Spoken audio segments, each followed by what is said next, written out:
It is so great to be here at Roux. What a beautiful space. And I do hope you have the time to take a tour after. I had the occasion to be here several months ago to really understand what happens here, because I feel like it's one of these places that's a little bit of a mystery, but once you get the tour, you really understand the potential that's here and the way that Roux is here to work with Maine businesses. So there's a lot of potential to be unlocked. So welcome and thank you. And Mary, oh my gosh, she's worked at Diversified for 27 years. She thinks she's been flying under the radar in Portland. It's over. We're going to know all about the magic of Mary Larkin, the only person I know that would agree to do this when she's leaving on a flight to Ireland in 4 hours. So we're going to speed up the question part. So are you having trouble with your mic? It's the glasses. Oh, so okay. We'll go. We'll manage. Okay. Are you okay? Yeah. All right, great.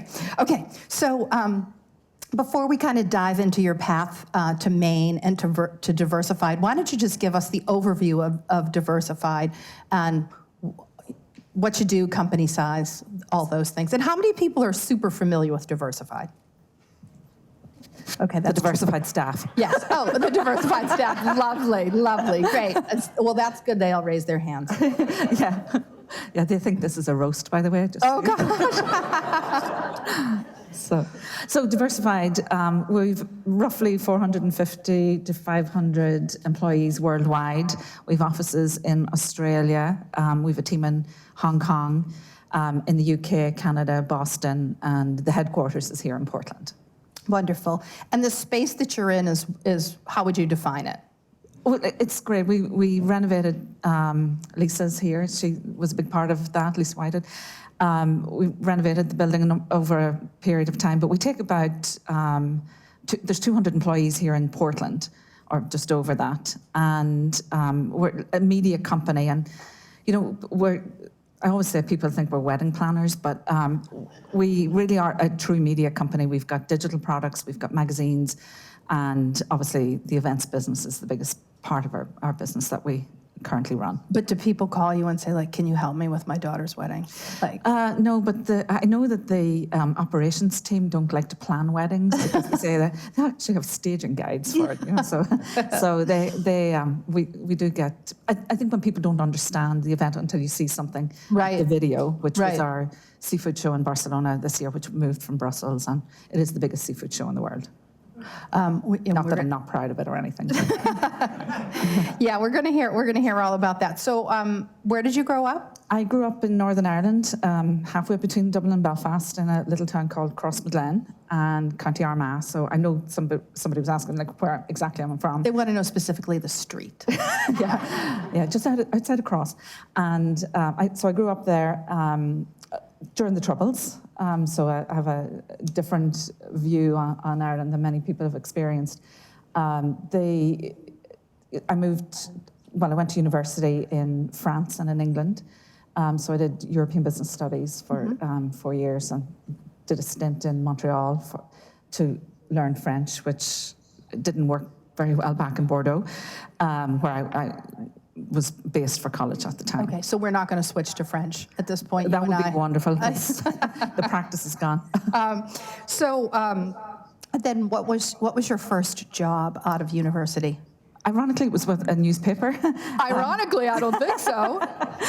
So I was with the Belfast Telegraph, and I was doing home delivery sales. So that fell into sales, my sales career, as it were. And I went for an interview. That job and I did not match well. Sorry? Really? Well, it was home delivery sales. Oh, okay. So, it's challenging. Yeah, it definitely. We were going door to door, you know, so selling. Wow. And it was Northern Ireland. So I was going into, you know, I grew up Catholic in Northern Ireland. So I was going into Protestant areas, and they were like, yes, we'd buy the paper. In the Catholic areas, they were like, no, the ink comes off in my hand. You know, there was a little, it was just a difference. Yeah. It's a different world for newspaper sales. But so then I went for an interview for advertising sales with a trade magazine, License and Catering News. I don't know where I pulled the name out of, but today. But the man who owned that business said, my wife should talk to you. I think you would suit the events business better. So and the rest is history. You know, like I fell into it. There were 4 people who worked in the office. We did registration, we stuffed envelopes, I did sales, floor planning. Like I learned every aspect of the business. When there's 4 people, you have to. There's no ifs, ands, or buts about it. You just had to learn everything. And then was your dream to come to the U.S. or not so much? I had no intentions of coming to the U.S. And staying. Never mind staying. So I always thought, because I did a European business studies degree in, obviously in France and in England, ironically with Brexit, but it was at the time that they were getting ready for the single market. So they wanted people from different countries to be experienced in not just the institutions, but the laws around Europe and you know, how the European Commission ran and so on. So I always thought I'd end up in Paris or Brussels. I did end up in Brussels a lot of times, but for shows. But you know, I thought that that's where I would reside. And I came on holidays to the US, and my cousin in New York, she's since passed away, she said, you need to apply for a green card. And you do it in the lottery. So I was like, okay, I'll do it. I didn't get it the first time. So my competitive streak kicked in. I had no intentions of moving here. But you're like, I have to win. I have to win. So I applied again, and I was at home. I'd had a car accident. I was at home, and this American envelope arrived from the US Embassy saying that you've been selected. So it was a lottery. I think there were 50,000 Donnelly visas at the time. So I got one of those and went for my interview, and they say that you have to use your green card within a year of getting it, meaning to be resident in the US by that stage. So at that time, my father had passed away, and my mum was like, you don't want to waste your life. Just, you know, I moved home from France at the time, and she says, you don't want to waste your life, go and do something. So even though I was working, you know, she was like, go somewhere else. And in a nice way. In a nice way, yeah. Oh yeah, she didn't want me staying at home, and when I had this degree that I could use elsewhere, like staying along the border. So, although ironically the border area is booming right now, so with cross-border collaboration. But so off I decided to apply to trade show companies, and I thought I would just travel for 18 months or so. And I applied to Diversified. I didn't know where Portland, Maine was on the map. I applied to Diversified because I'd been making sales calls to seafood companies. And everyone was like, no, they're at a seafood show in Brussels, which was only like the second edition, I think, at that time. And I was like, who the heck puts a seafood show in Brussels? It's not exactly, you know, it's not coastal, it's not a seafood producing area. Ironically, it was, I'm using that word a lot today, but it was where you choose an event, where you place an event is where it's got the easiest access for the most number of people. So, so I applied to Diversified, and I got a phone call, and I was like, here we go, and came over for an interview, and ended up flying in on a Thursday and starting work on a Monday. Wow. So it had to be Binga's at the time, was right next to Diversified, I think, on Free Street. Was that as? Well, we were in Milk Street then. Oh, in Milk Street. Okay. All right. That came later. Yeah. So you rose up through the ranks pretty quickly, though. Your first promotion after just 9 months. What made you so promotable? With half of Diversified sitting here. Well, but I think my experience, obviously, I could turn my hand to anything. I understood the trade show business very well. I liked it. You know, I liked talking to people about the shows and promoting the shows. So I moved up, and this was I had a job with the Department of Foreign Affairs in Dublin, because I always thought that I wanted to be in the diplomatic corps, and this is where my team would laugh. But you know, that was my plan, and they put the job on hold because Ireland was taking the presidency of the EU at the time. So they put the job on hold for me, and called me several times and said, you know, we need you to take up your post. And I had visions of working in the passport office in Dublin, and you only see the passport office when you are in dire straits, you know, trying to renew your passport. And I decided, I'm just going to give this a chance. Like I had a green card, so I could stay, and I moved into like sales, moved up the sales ranks very quickly. And then in 2000, I became a show director, which meant looking at all aspects, wasn't just the exhibitors, and it was the marketing, it was the operations, working with everyone on the team who produces the event.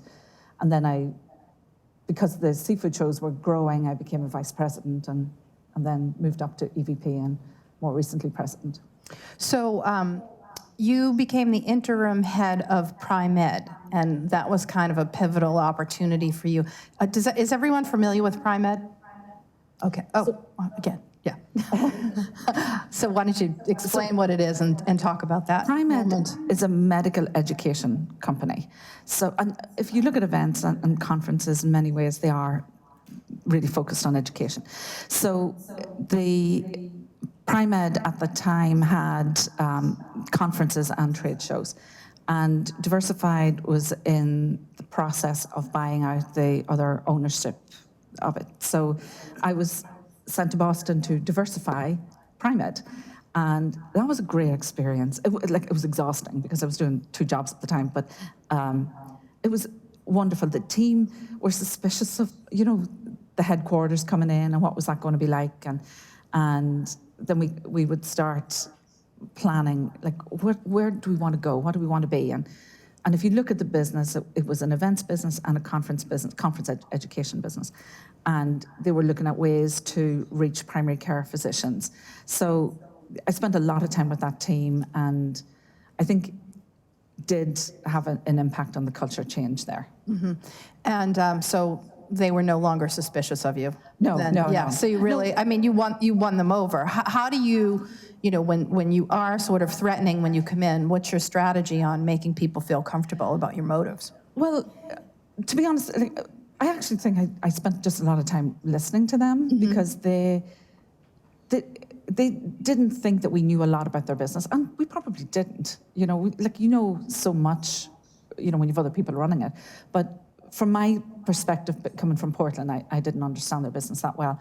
So spending time listening to them, figuring out what we could do, asking the CEO for money to help them get what they needed. There was a lot of that, and I think I was visible to them. I was in the office, which I know a lot of people want to talk about offices these days, but what? I was in the office, I was present.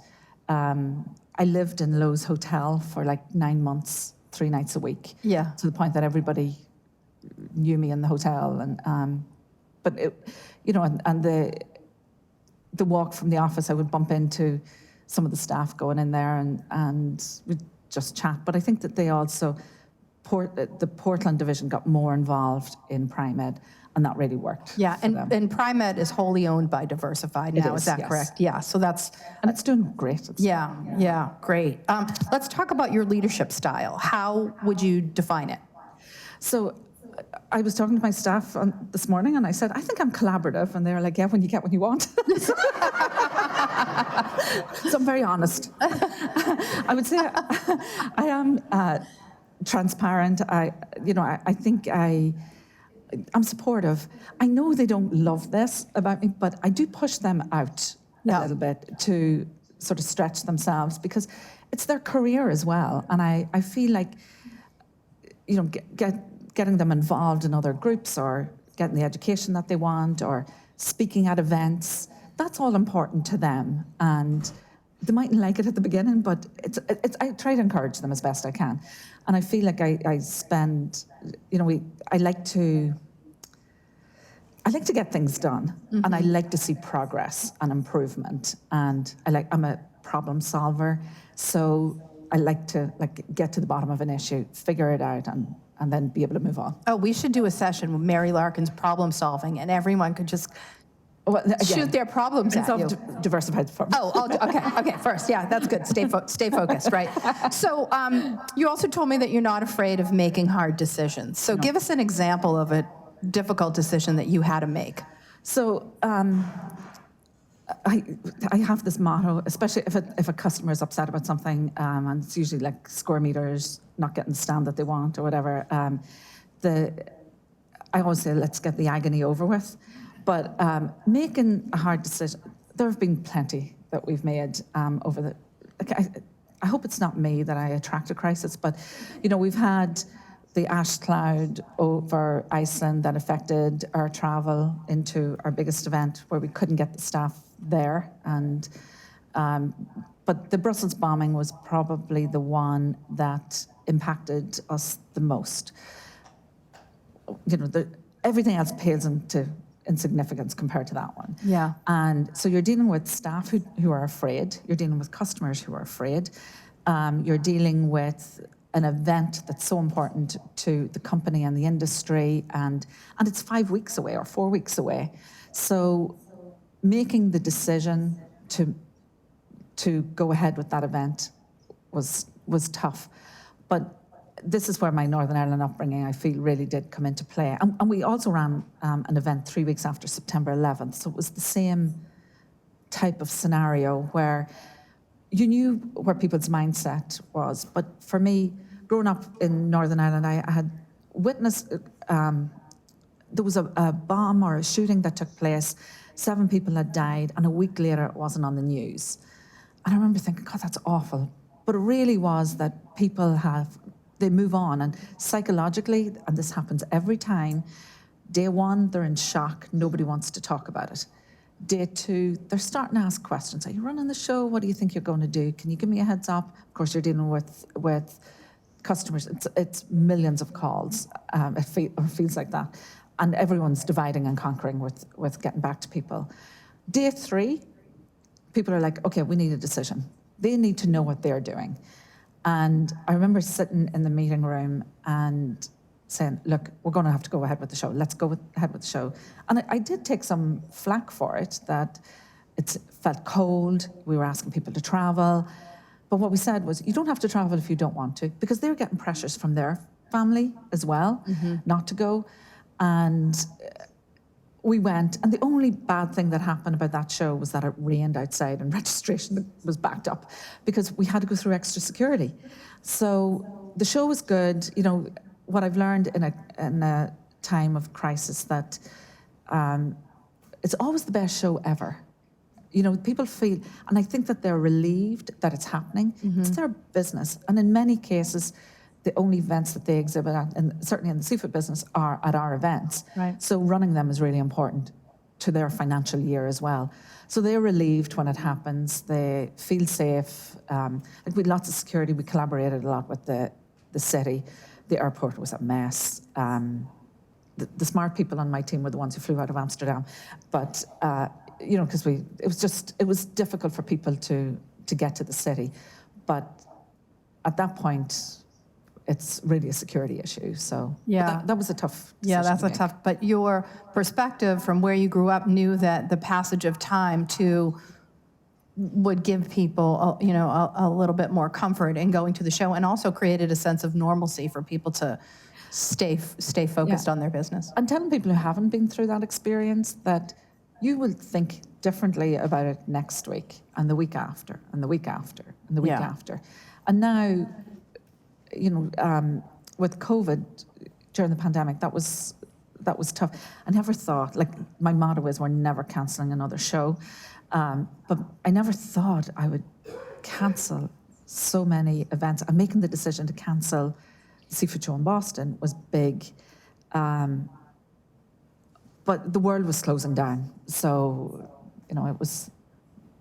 But the Brussels bombing, I think, was probably the toughest one. Yeah, so let's transition to talk about managing an events business a global events business through a pandemic. So what was it like for you and your staff?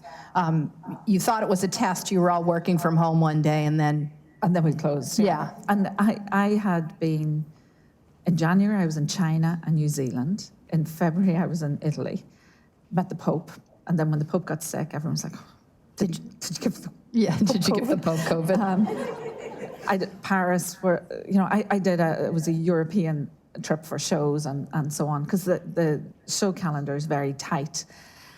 March, I was in New York, and it was just like it was following us. And I remember sending back a note in February to Ted Worth, who's the CEO, saying, there's this virus and it's not looking good, and everyone here at this event is freaking out about it. And I think he thought I was crazy, so, and he might have been right at the time, but it was shutting down the office was one thing.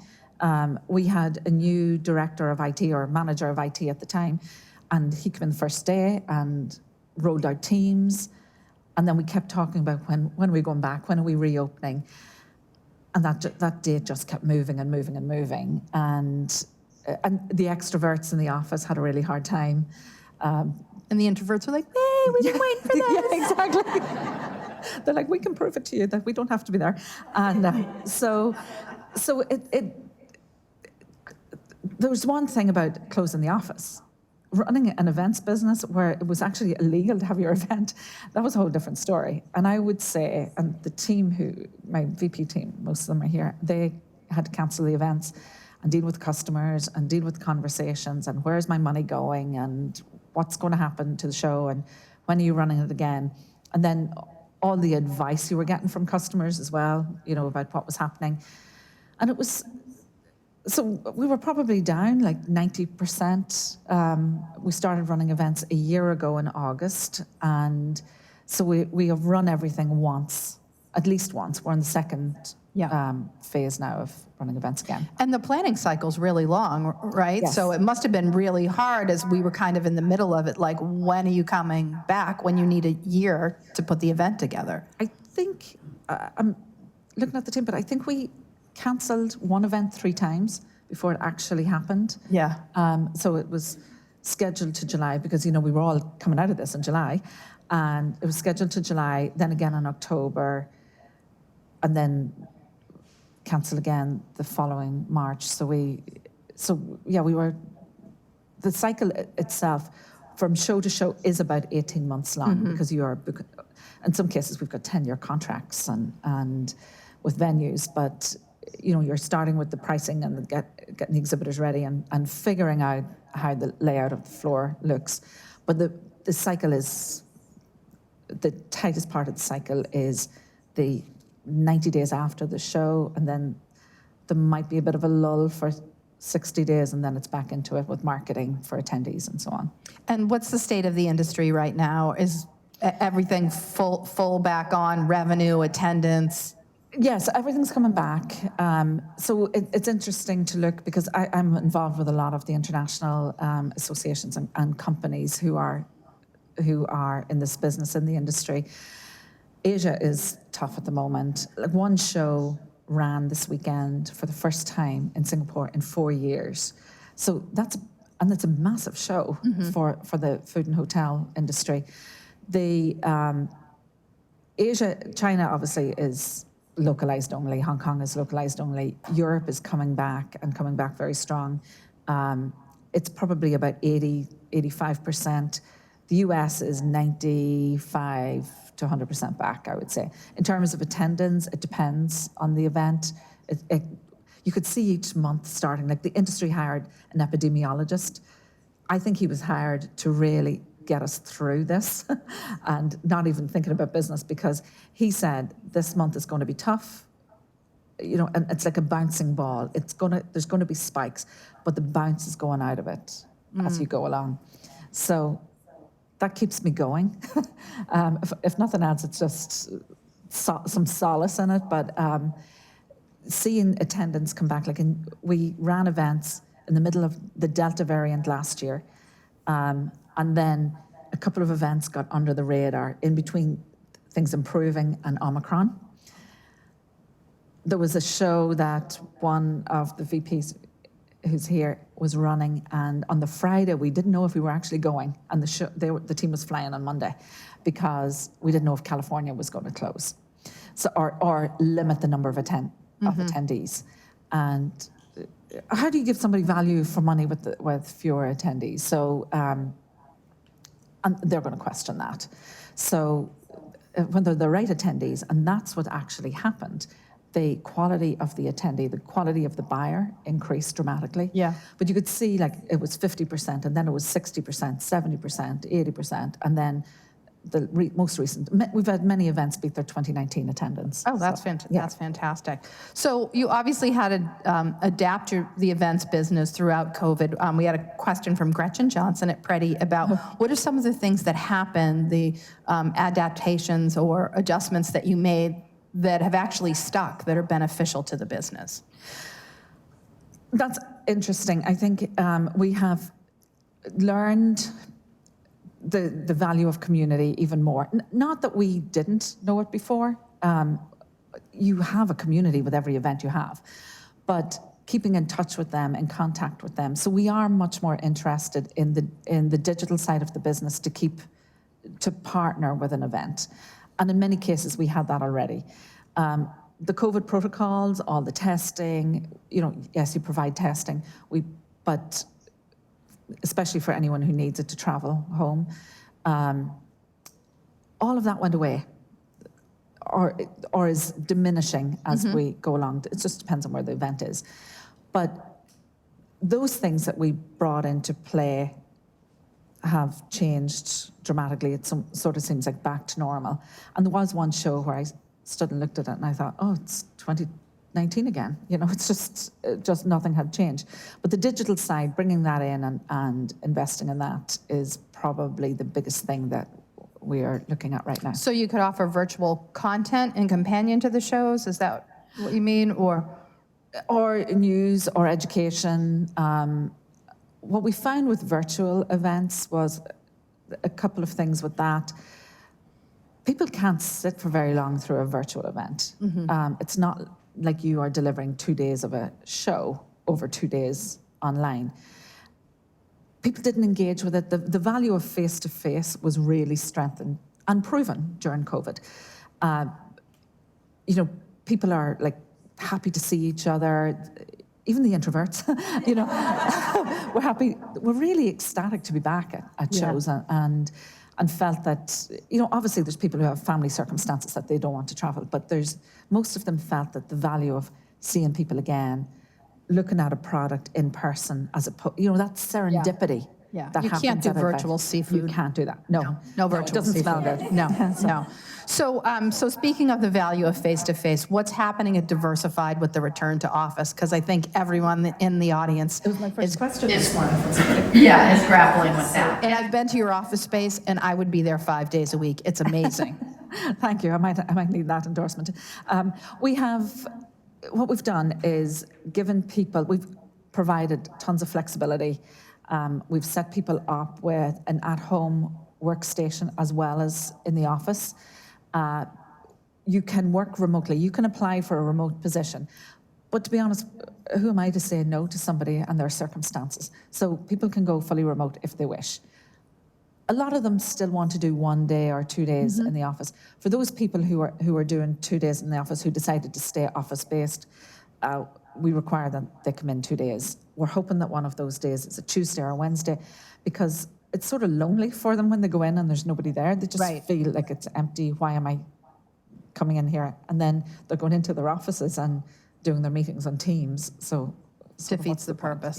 Yeah. So we are looking at the future and what the office space should look like for this hybrid type of One of the things that we're hearing a lot about is like, what's the justification for asking people to come back? Because people are saying, well, I can be just as productive at home. And I've heard a lot about, the impact it takes on company culture. What's your take on all that?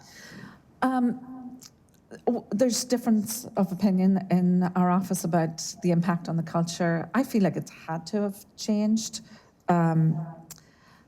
somewhat, but I think it's that serendipity. When you don't know there's a problem until you have that meeting after the meeting. The meeting after the meeting, right? Yeah, that's right. So those problems don't get solved. And I think I am concerned, and I know early career professionals, as we call them now, are concerned about visibility and their growth. Yeah. I think that's going to be an issue for the future. Not that you don't want to make sure that everybody is getting that opportunity to grow in their roles, but by virtue of people being visible and being present and those serendipitous conversations, I'm wondering what the impact is going to be. We're not our culture is not one to force people to do something that they don't want to do and are unhappy about. And they are productive. They proved that they could run events from their basements and, Yeah. they're with I'm the one with the dogs running around, but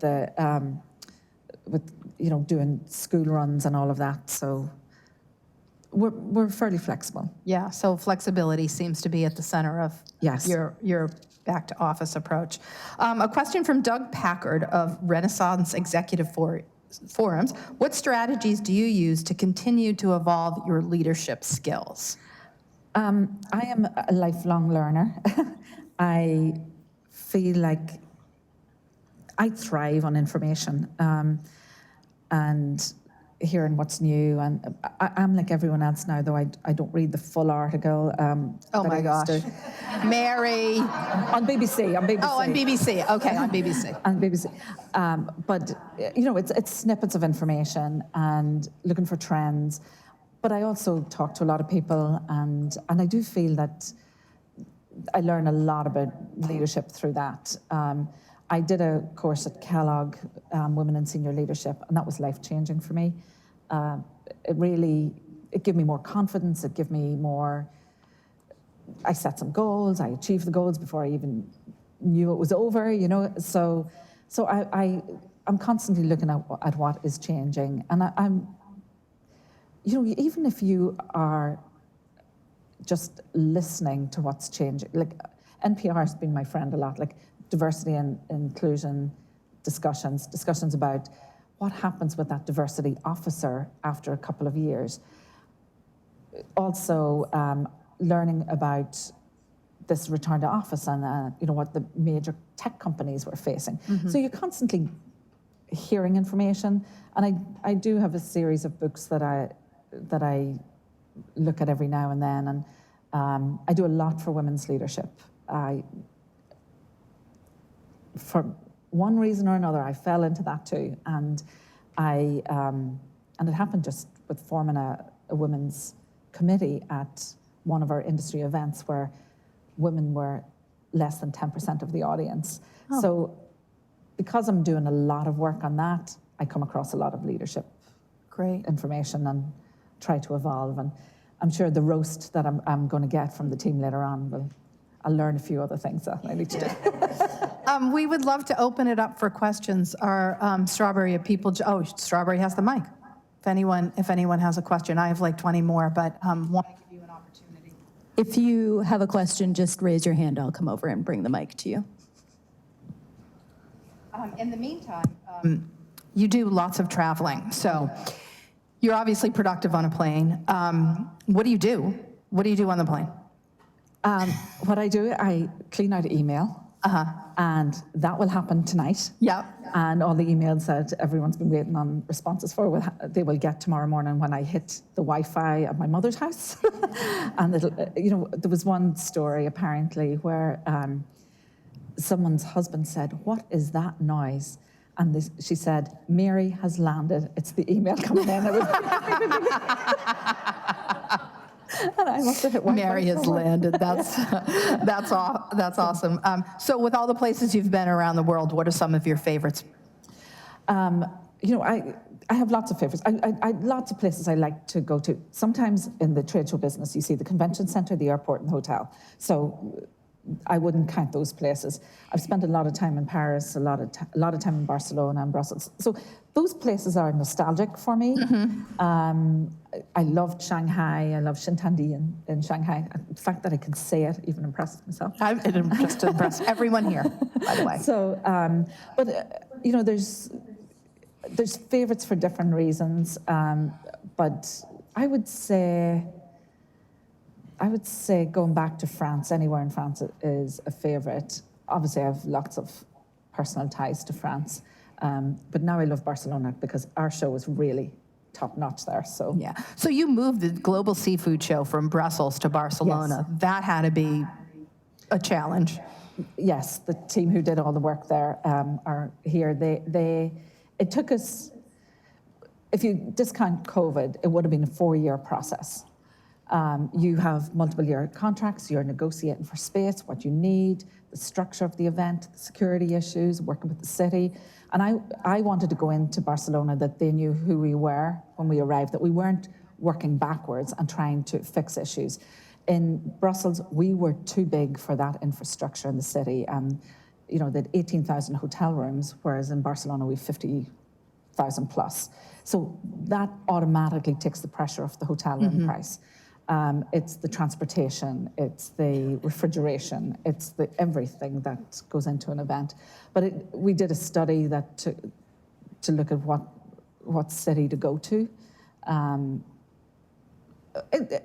I would say we spent a lot of money confirming our first choice, but we did the due diligence. It was an independent third party who did the work, and we could see what the opportunity was. And they looked at everywhere from Milan to Dusseldorf, and but getting dates is the biggest thing in a trade show. And Portland, Maine wasn't considered. Is that a serious question is, what does Portland need to do to attract more events and conference business? I think Portland has an opportunity for the smaller rotating event, so that smaller conference. The city, like some of the massive events that we do, like you have. Or see in the likes of Boston, Orlando, New York, they need thousands of hotel rooms. They need. I think we have them now, actually. Well, I actually was thinking that we probably do. Just judging by the construction, but there is an opportunity. You need facilities. You need conference rooms. You need loading docks. You need all sorts of things for running an event and running a large-scale event. But there is an opportunity for that niche. Conference that rotates. I think Portland would be good to get on a calendar.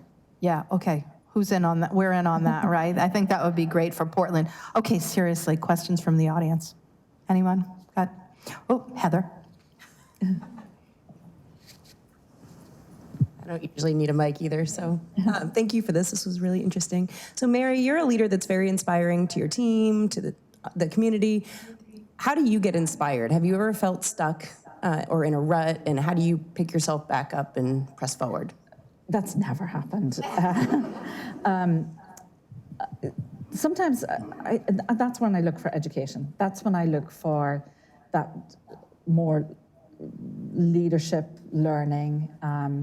I tend to read a lot. I talk to a lot of people in the industry, and I get inspired by growth and energy, and when we have a new idea or a potential acquisition, that really is inspiring, because it's exciting. It's exciting for the team. It's exciting for the company, and you just sort of thrive off that. And working with the VP team, certainly just before COVID, we were excited about everything, and it was only February, and so I thrive on that. That energizes me. Great. Well, thank you, everyone, and thank you, Mary, so much. Now we all know Mary, so we're going to hang out. I know you're not here in Portland much because you travel so much, but you're getting in the loop on all the fun stuff, for sure. I also love, she told me she picked her raspberries this morning. Like, that's such a classic Maine, right? Pick your raspberries, go have a talk, and then fly to Ireland for 10 days. It's great. And thank you so much to Roux for hosting us this morning.